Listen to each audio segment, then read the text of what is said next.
Hi everybody, welcome to Busy Bee Acre. Today we are in the kitchen. It is a dark and gloomy day outside. It's foggy, it's misty. It is the perfect day to bake some sweet bread.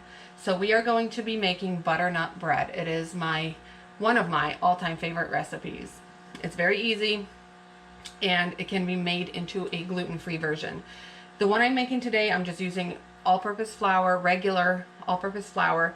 However, I have made this with a gluten-free all-purpose flour and it works up wonderfully. This is the one that I use. It is just the Walmart brand all-purpose flour. It's a mix of several different flours, but it works great. So feel free to do that. The other thing you're going to need is 1 cup of butternut puree. Right now it is the end of summer, so butternut squash are in season and coming out of the garden. I have a lot of butternut puree in my freezer. I use it all year long for several recipes.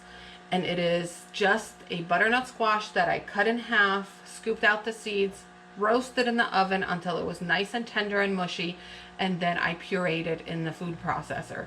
Then I bag it into 1 cup bags, a little bit over 1 cup. And when I need it, I just take one of those bags out, put it in a bowl, defrost it in the microwave, and it is ready to go. It doesn't change the taste or the texture of the butternut puree at all. So before you get started, preheat your oven to 370 degrees Fahrenheit. You're going to need a loaf pan that is buttered and lightly coated with flour. Whatever flour you're using will work. Okay, so I will show you how I make this. It is simple. Kids love it, adults love it. A lot of times I will bake it and then the next day I will put slices on the griddle on the stove and just brown them up a little bit with a little bit of butter, and they are an amazing breakfast. They can be a dessert, they can be just a snack, so I hope you give it a try. Okay, so in this bowl I have 1 3/4 cup of flour.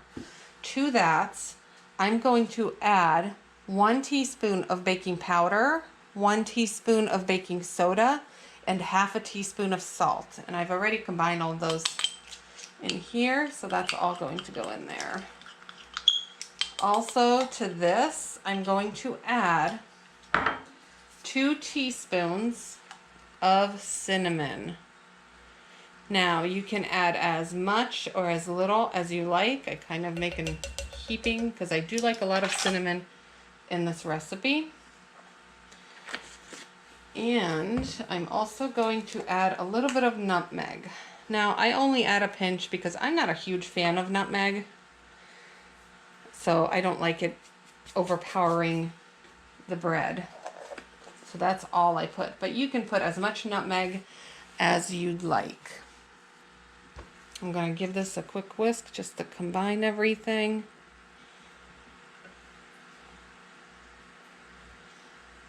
The cinnamon smells so good. Okay, and we'll put this aside for just a second. Here is my puree. Let me get this out of here, get my whisk back in here. Okay, so to your puree, you're going to add 2 eggs.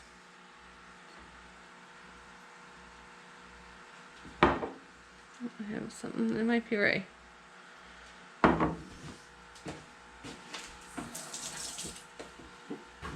Okay, we're gonna do 2 eggs.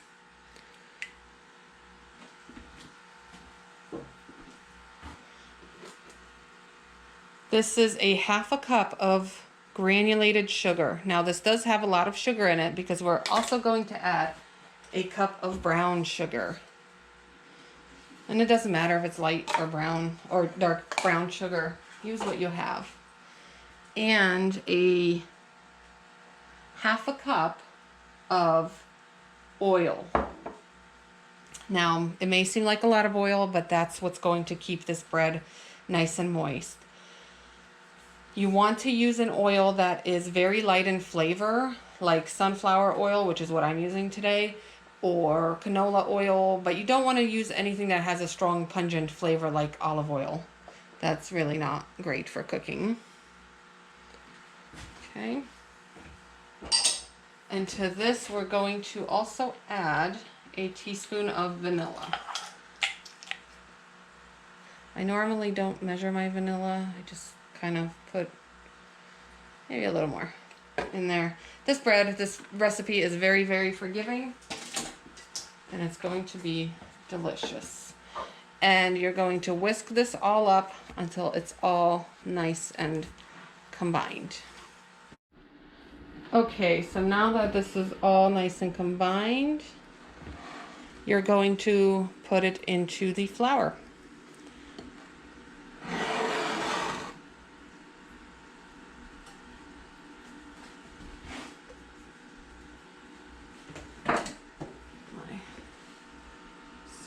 Back. I want to get every last bit out of here.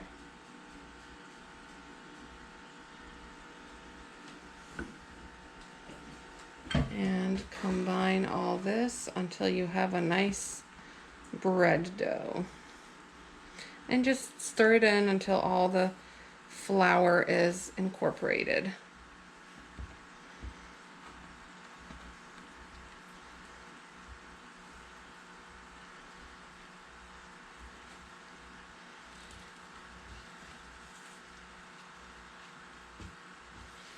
And it really does smell amazing already, and it's not even baked yet.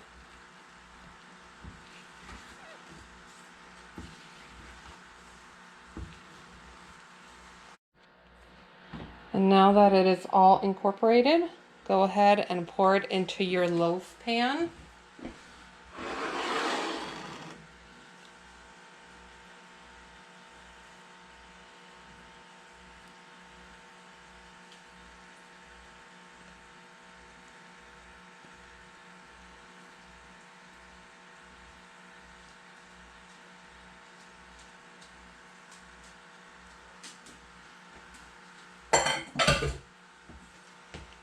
Okay.